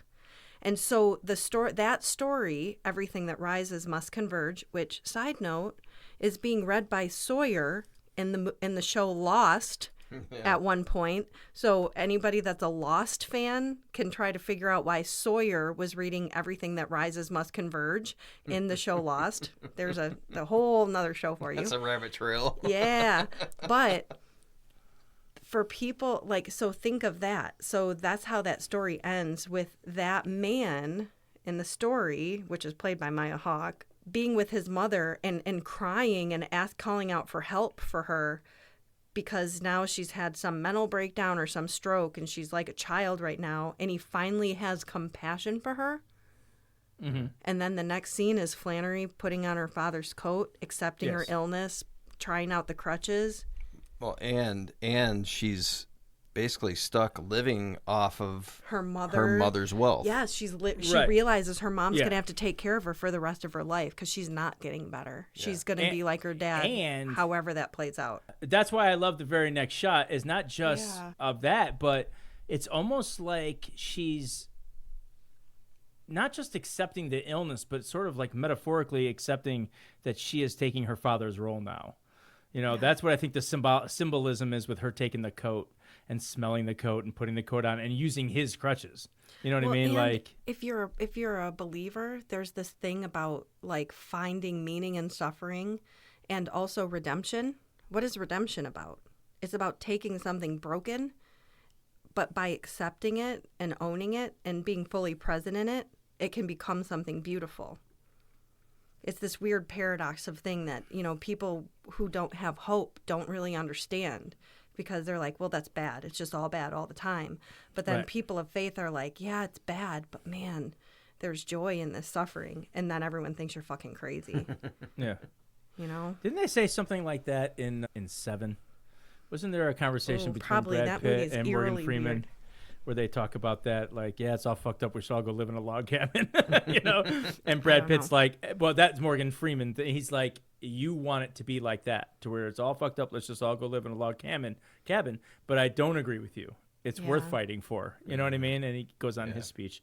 All right. Like there's a way to find meaning here, and I'm not even sure what it is, but I believe the faith is that there's going to be meaning somewhere. Mm-hmm. Yeah, which is odd in that film because Morgan Freeman's supposed to be the spiritual one in that movie, and Brad Pitt's the rage, right? Yeah. But in that scene, they're seeing each other's side of things. Yeah. Okay.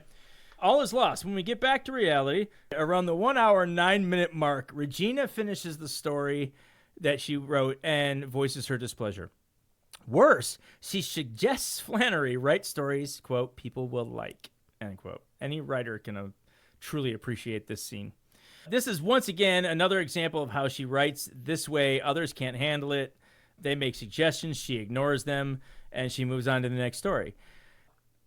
Although there's another great line here where Regina is challenging Flannery if she makes any money from this kind of writing. Flannery suggests that she is paid with reputation. Regina responds, quote, reputations don't buy groceries, end quote. I cannot tell you how much I heard dad in that line. So for anyone that knows me, if I mentioned it in any previous podcast, all when I was through school, my dad kept talking about internship. If you want to be a writer, you're not going to make any money on that. Get an internship somewhere. Once I was out of college and out on my own and working for a living, my dad was all, write a book. It was always like, Dad always had the great thought of, stasis equals death. You're not going to make any money doing what you're doing. Do this instead. So I heard Dad in my ear when she said, reputations don't buy groceries. I was like, fuck, there's Dad. Like, God, just heard it. And it hurt. All right, Dark Night of the Soul. We have a small montage moment of what I call in quotes, living with lupus. They show her how the disease is debilitating, where she's starting to realize the gravity of her illness, or at least we as the audience are. She obviously already knows the gravity of her illness, but we as an audience are start getting it. This worries her as she's become defiant in her writing the entire time and praying to God in hopes she's not offending him. Break into 3. A and B stories collide. Here we go. Are you ready? 1 hour, 16-minute mark. Regina fulfills the best I got for a B story leading someone to their spiritual goal. She arranges to have Father Flynn come talk to Flannery. So in a sense, if she was the B story, she served her purpose by getting Flannery into a situation where she can achieve her spiritual goal by getting her in the room with Father Flynn. Well, and earlier, Flannery had asked for the priest, but she kept pushing the doctor. And remember, Flannery said, physical. I need a priest, but she kept doing the doctor till this point. Physical. Yep. Spiritual. Yep. Okay.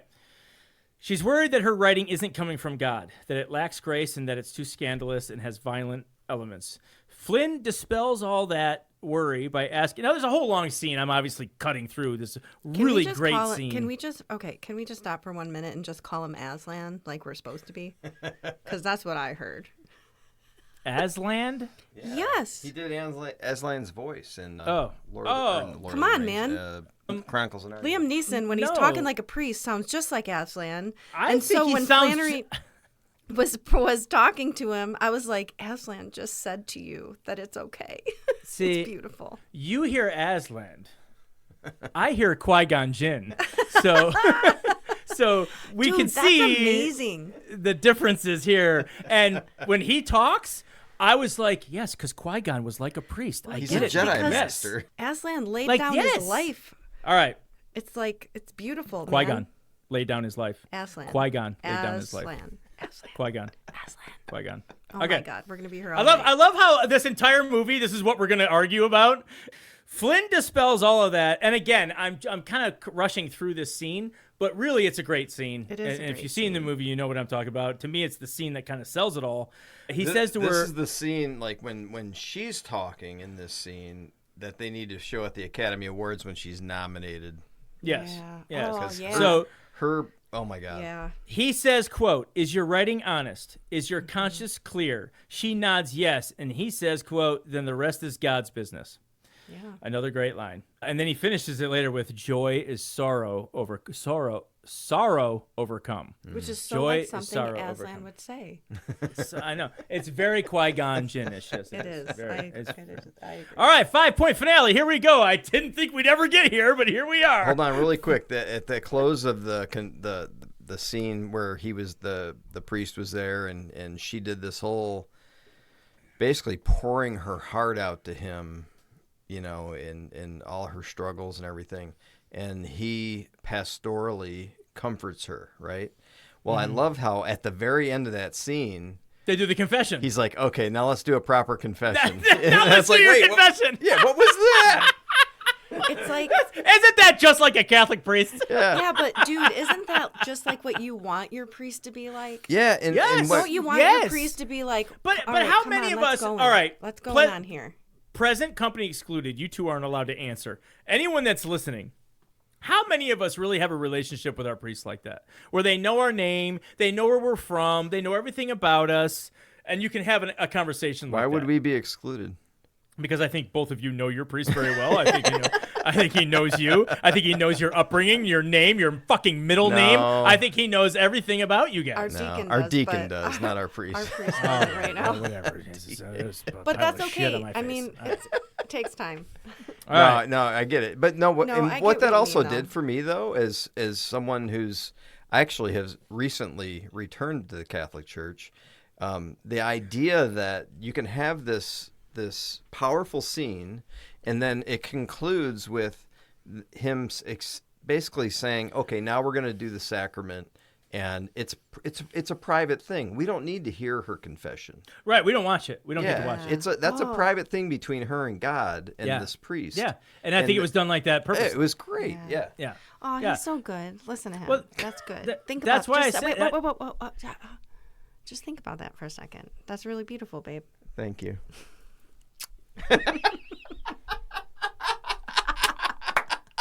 We lost Jared. We lost Jerome again. Jared, no, but really, I mean that's a good. And actually, I didn't catch that. I didn't catch that she went through all that, and then he said, "Let's do a proper confession," and then it cut out. Yeah. It didn't go into that private moment. Right. So, All right, 5-point finale. Here we go.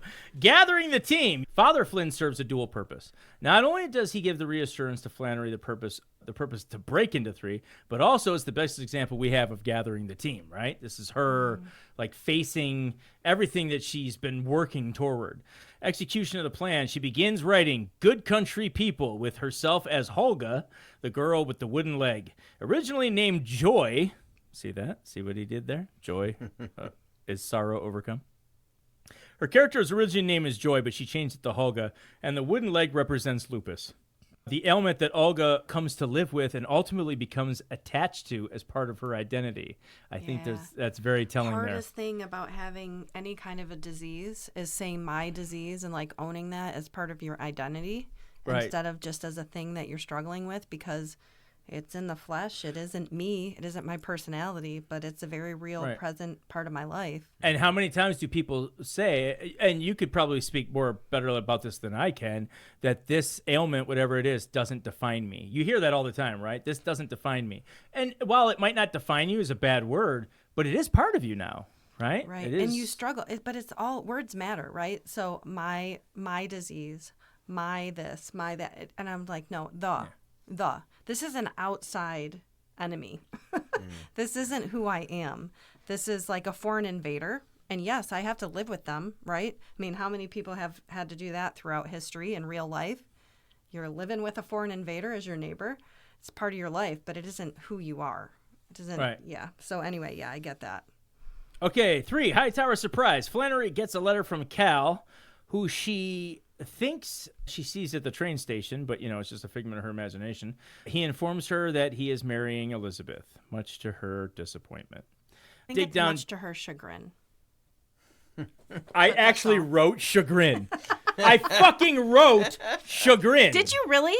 I did. Oh, I'm so proud of you. I feel bad now that I tried to dumb it down for our audience. Don't dumb it. This is an intelligent audience. I felt that we were drinking at that point so much that I should just say disappointment. You are never drinking too much to properly use the word chagrin. All right. Well, for the audience, I fucking wrote it. It's right there.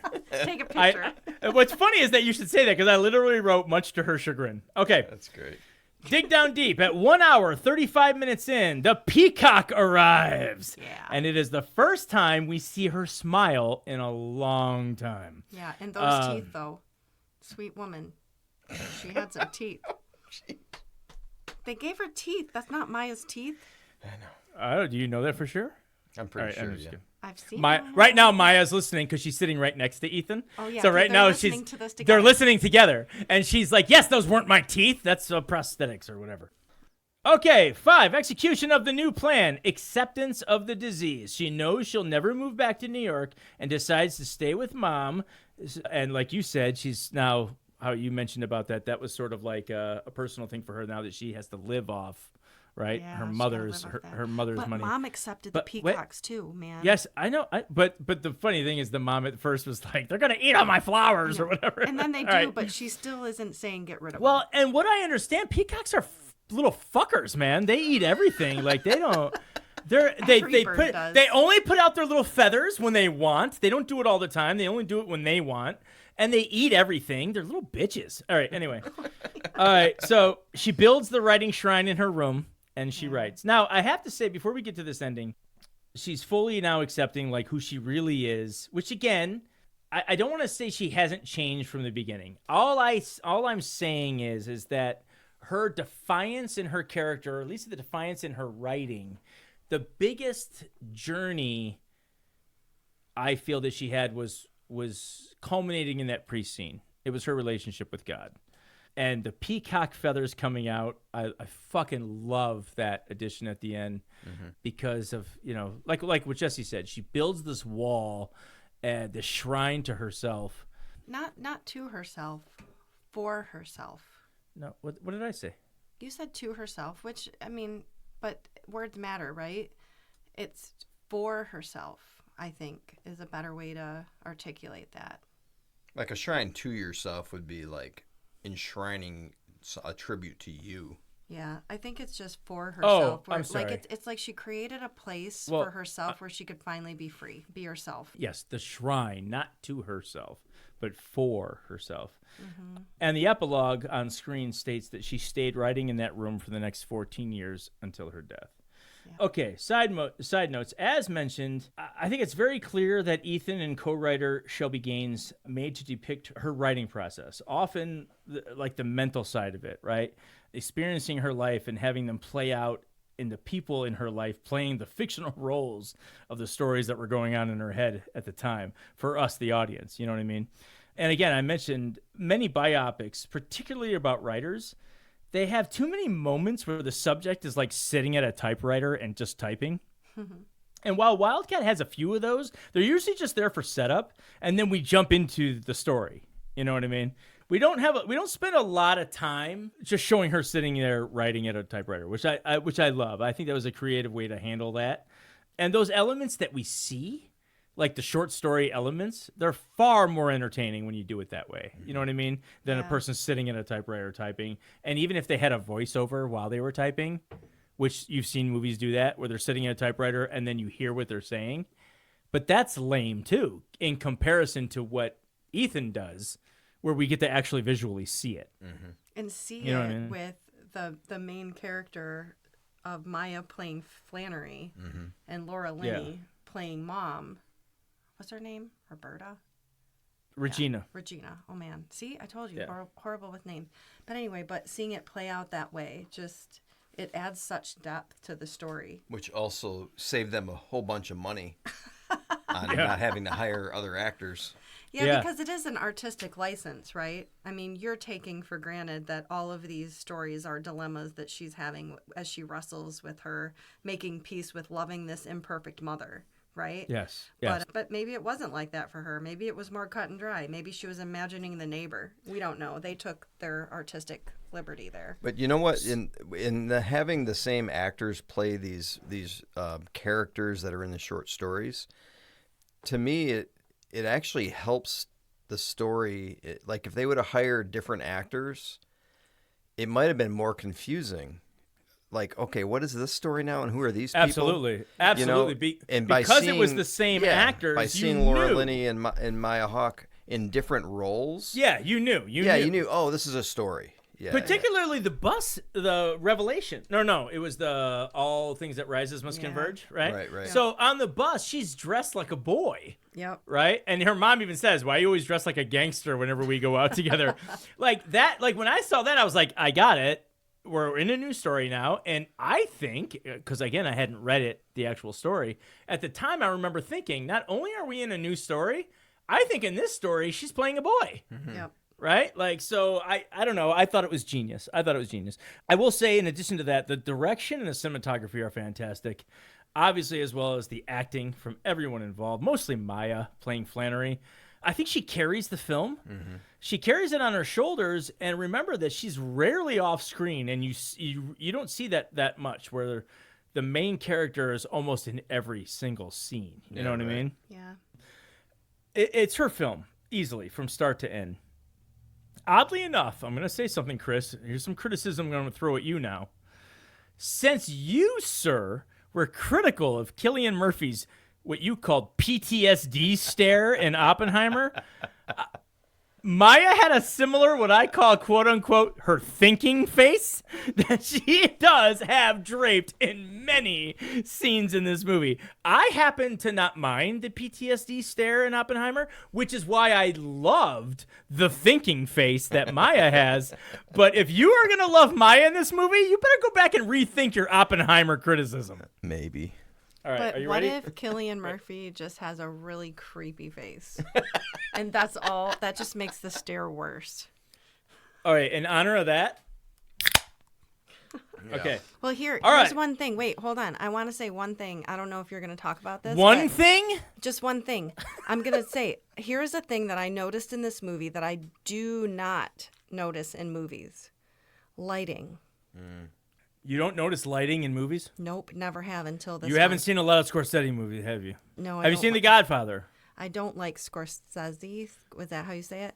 Yeah. You don't like Scorsese movies? No, I don't. I don't like movies where a whole bunch of people are being killed all the time. Okay, so don't judge me. Just that it is what it is. But in this movie, I paused the movie in the scene where they're up in the barn, where the guy's like hustling her for her leg, and I was like, look at the lighting in this scene.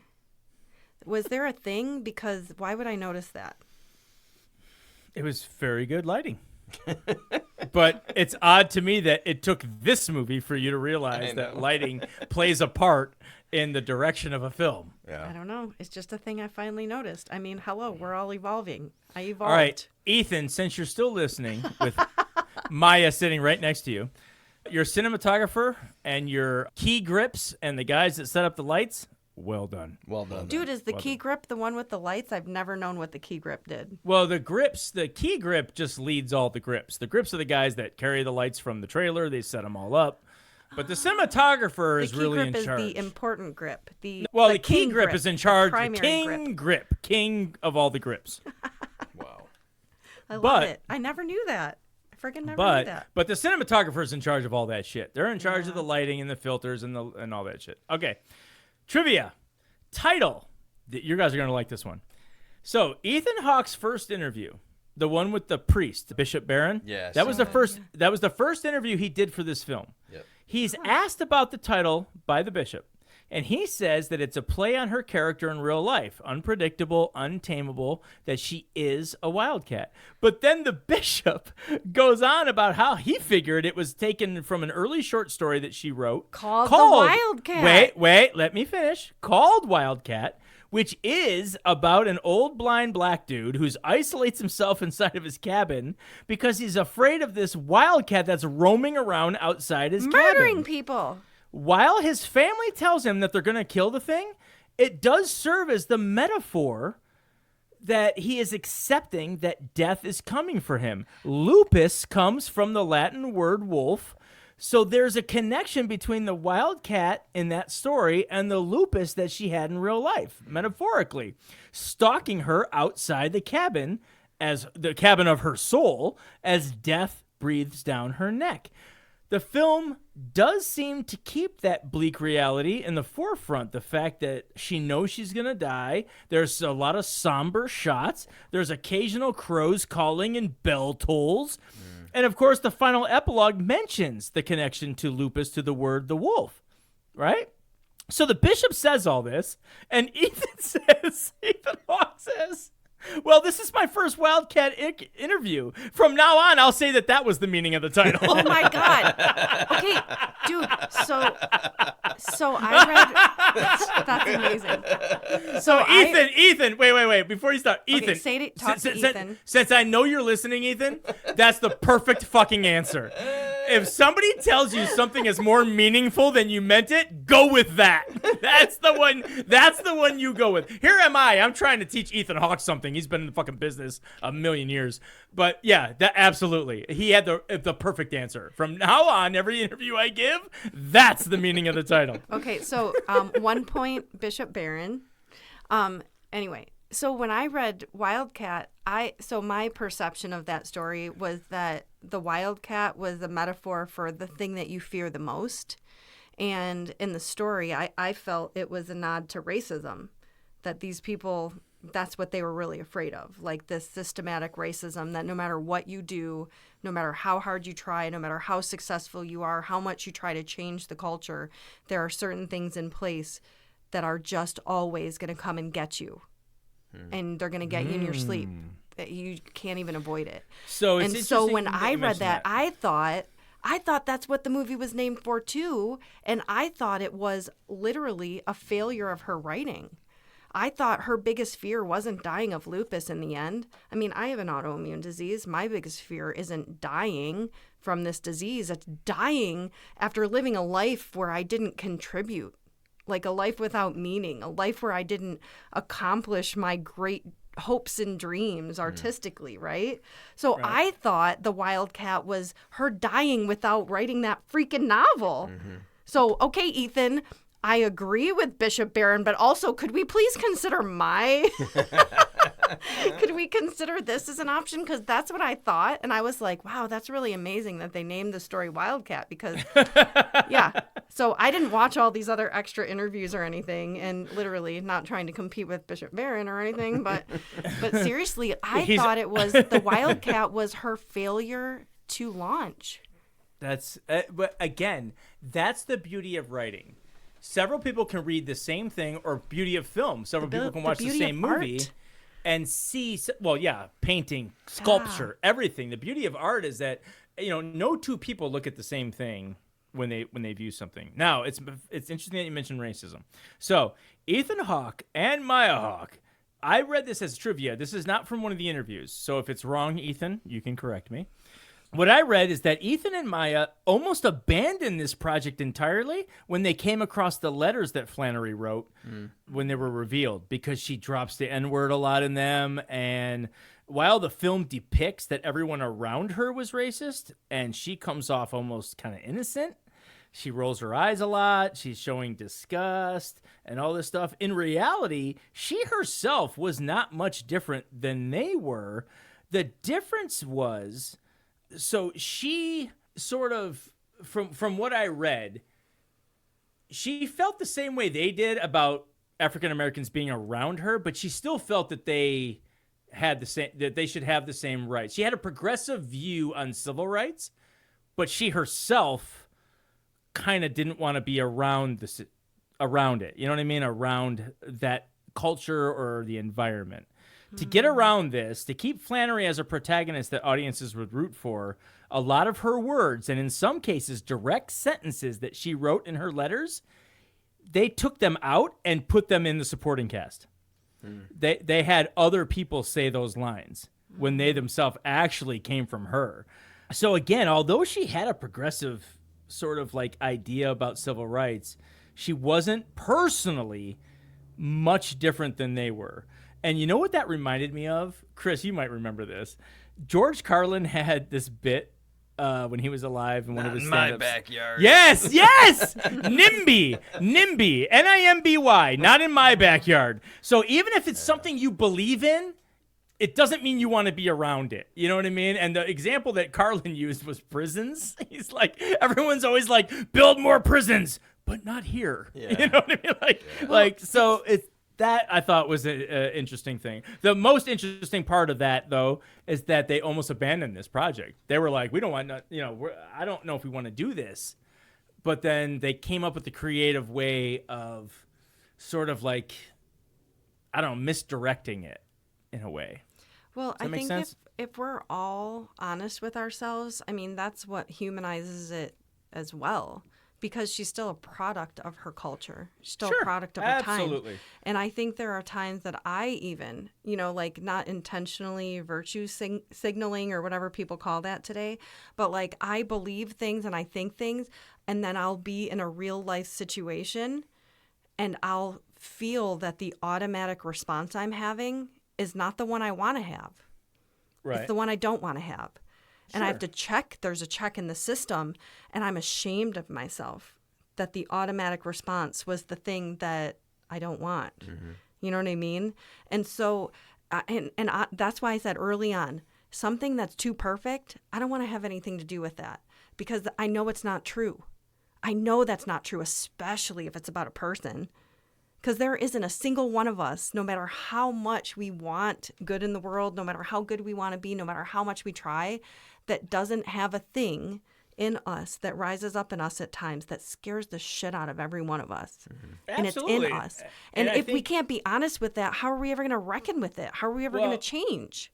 And I think that's why they still went ahead with the project. At first their thought might have been, we might abandon this project only because the rest of the world doesn't always see the things the way you just depicted.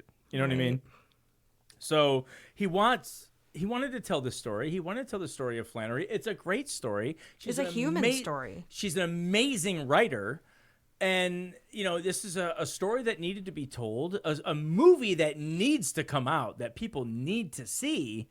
And I understand the original fear of this other aspect is going to keep people from wanting to see it, and we don't want that.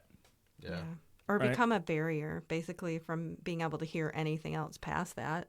Because unfortunately, one thing that we are not very good at in this culture is just being quiet and listening long enough to find out more. Well, in our cancel culture, I mean, you almost can't take any historical figure and lift them up, because they all have something they did or said. You know what I mean? Right? And that means anybody. Yeah, anybody. Me up. Abraham Lincoln, he had a dark side, right? I mean, come on, George.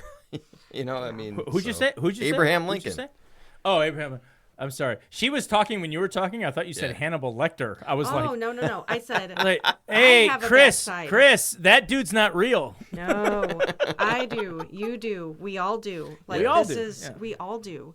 I mean, like this is Jesus saying to the people, "Let you who has no sin cast the first stone." Well, and bring it on. This is a story of a Catholic woman. So, like the Apostle Paul, he said, "I do the things that I don't want to do, and the things I want to do, I don't do." And so he wrestled with that part of his human nature too.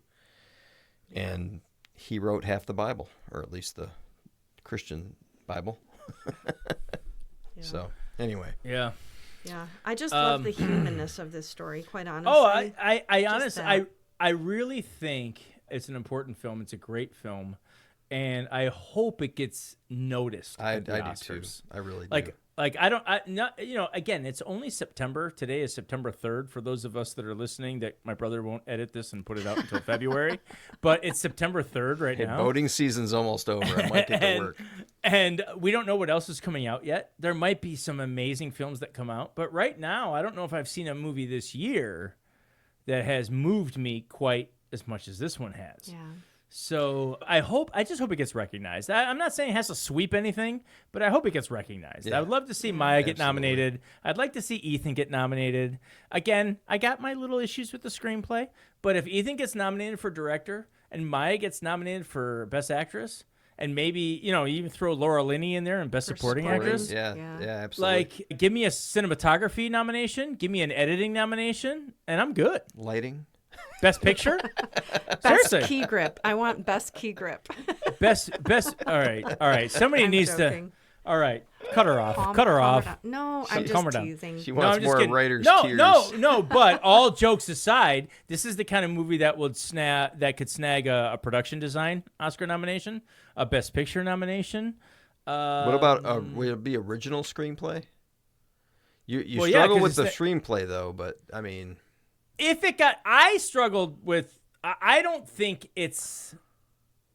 Okay, since Ethan is listening, Ethan, I'm sorry. You definitely deserve a Best Director nomination. I don't know if I think this is one of the best screenplays, although if you were going to categorize it, I think it would have to be original. Even though there's parts taken that are adapting from real works, right? it's not, based on any one singular published material. I don't know. That'll be interesting because remember, Barbie ended up getting an adapted screenplay nomination. Yeah, that was odd. weird. Yeah. So it's really how they play it. I don't know how they're gonna. I don't know how they're gonna present it as an adapted or an original. But And again, as far as I'm concerned, like her work was difficult at the time to read. It wasn't received well, and it still isn't. Right? I mean, and I think because of which is almost poetic then for the critics to be split down the middle. exactly, Right? and I think it has to be this way. You know what I mean? Yeah, Like, it almost would feel weird if everybody was like, Yeah. "Oh, this is the greatest thing we ever heard." if everybody Right. loved it, something's wrong. Yeah, Right, yeah. because didn't then do it if everybody loved it, then Yeah. then everybody would have been reading Flannery O'Connor 10 years ago, 20 years ago, 30 years Exactly. ago. You know what I Yeah, mean? no kidding. So I was really interested to hear that interview with Bishop Baring saying how much he's always been a fan of Flannery, because my thing was, the first thing I thought of was, I went to a Catholic grade school. I went to a Catholic high school. They didn't push Flannery at all. Right. Yeah. So maybe that's something that should be changed. And I'm Because- thinking that maybe one of her works showed up in a short story anthology that I read in college, because I knew her name and I had a general idea of her writing, just kind of knew the time and the place. But that's it, man. That's it. Yeah. She's really not talked about a lot. So I'm grateful. I mean, really rock bottom at the end of the day. I'm grateful that I was exposed to another American writer that I hadn't really heard a lot about, so that I could read that work and make my own like judgments or whatever. Just learn. Just try to learn from it. Yeah. Thank you, Ethan. Thank you, Man, Maya. He's waiting for And- he's and waiting thank for a you- card and some flowers, And, dear. and thank you, Maya, for seriously one of the better performances I've seen in a while. Yeah, absolutely. So different, so unique. And you don't And- see anything unique hardly ever. One other little piece of trivia. It's not a huge thing, but Chris mentioned earlier how she brought the project to him. In a sense, she hired him. Yeah. She's the boss. Like, she hired her dad to write and direct. He mentioned at one point he thought it was kind of odd that he had to go to her like, so like, what do you think? Is this gonna work? Like she was the boss on the set. As executive producer, he was a hired gun, man. He was a hired writer and a hired director. Yeah. So I thought that was kind of a funny element there. And what does that say about their relationship, that you could see that come through in the finished product, you know? Well, I mean, I'm biased because I watched probably a dozen interviews with him and her in the interview together. So I've got to see a lot of interaction between them. And they have quite an amazing father-daughter relationship when it comes. And I've heard him say on several interviews that they bond over the arts. Mm-hmm. So, fathers and daughters cannot see eye to eye on things, but they found something that they come together on. And it comes through. I mean, it comes through in the work. It comes through in their interviews. The way they tell a story together. Yeah. The way they sing songs together. They Maya is a musical artist too, and Ethan at least did one song, a duet that was a Willie Nelson cover, and it's beautiful. I didn't know it was a Willie Nelson cover when I first heard it, but then I found myself I kept going back to it, and I'm listening to it and listening to it. It's a moving song. I can't remember the name of it now. Because of the writer's tears, babe. Yeah. That's the problem. You gotta write this stuff down.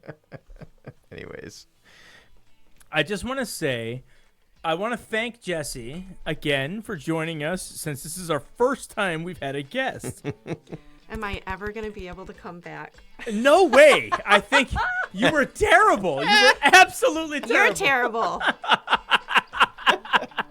Listen, I'm okay. absolutely joking. The whole point The whole point we agreed to this and wanted you on because we knew that you would give insight on Wildcat that I don't want to say that my brother and I wouldn't give. Certainly I couldn't give. I know Chris could probably talk all day about this, but we wanted to get some outside perspective on something outside of just a movie review. So we were glad to have you on. We knew this was a personal project for you. Ethan, I know you're still listening. This was a personal project for Jessie. So since she already was on that conference call, you should probably hit her up. And in the meantime, check out Silver Screen Happy Hours Ethan Hawke Day, where we talk about 2 of your films where you're the lead and you get credited as supporting actor. All right, anyway. Okay. And that's where we landed the plane on this long episode. Thanks for hanging with us. We'd love to hear from you. Look us up on our socials and stay tuned for the part 2 of this episode where we will break down Stranger Than Fiction. As I always like to say, go support your local cinema.